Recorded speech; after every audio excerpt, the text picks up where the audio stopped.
Viewers, welcome back to my channel. অনেকদিন পর একটা ভিডিও নিয়ে আসলাম, দাওয়াতের ভিডিও। এটা বুশরাপুর বাসায় একটা স্মল গেট টুগেদার ছিল। যাদের প্যারেন্টস আসছে, আপু তাদেরকে ইনভাইট করেছিল। সো আপু অনেক কিছু করছে। আপুর বাসায় যখনই যায় আপু এরকমই আইটেম করে, মানে অনেক কিছু করে, যেটা মানে কি বলবো। আপু আমি বলি তো, আপু মানে তুমি কীভাবে এত ব্যস্ত সময় নিয়ে এগুলো করতে পারো আর কি। তো আমি বাবুর সাথে বলছিলাম এই যে যেটা আমি ভিডিও করছি এটার মানে কি রেসিপি, মানে কি ছিল। ভাইয়া করছে, আপু বললো এটা বিফ আর সবজি দিয়ে কিছু রান্না করছে ভাইয়া, থাই স্টাইলে।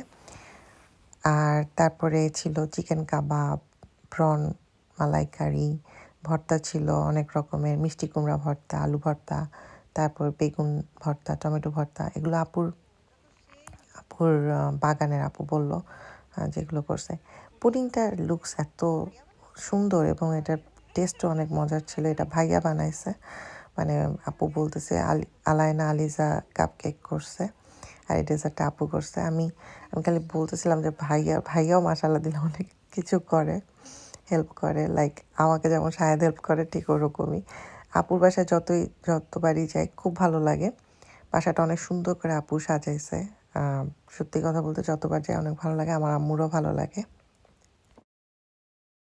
আম্মু সবসময় বলে আপু অনেক সুন্দর করে সাজায় রাখে।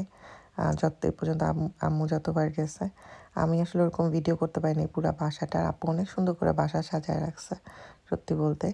আমি সবসময় দেখা যায় ছোটো শাফিনটাকে নিয়ে এখন দাওয়াতে বিজি থাকি, আমি ওকে নিয়েই সময় কাটাই, কথা বলি, সবার সাথে কথা বলি। আর অনেকদিন পর পর দেখা হয়, গেট টুগেদারেই দেখা হয়, যার জন্য মানে গল্পতেই বিজি থাকা হয়। তো যেটাই হোক, আপুর বাসাটা আসলেই সুন্দর, আর আপু অনেক সুন্দর করে সাজাইছে এবং আপু অনেক মজা মজা খাবারও, মানে খুব মানে ভালো লাগে আপুর মজা মজা হাতের মজা মজা খাবার খেতে।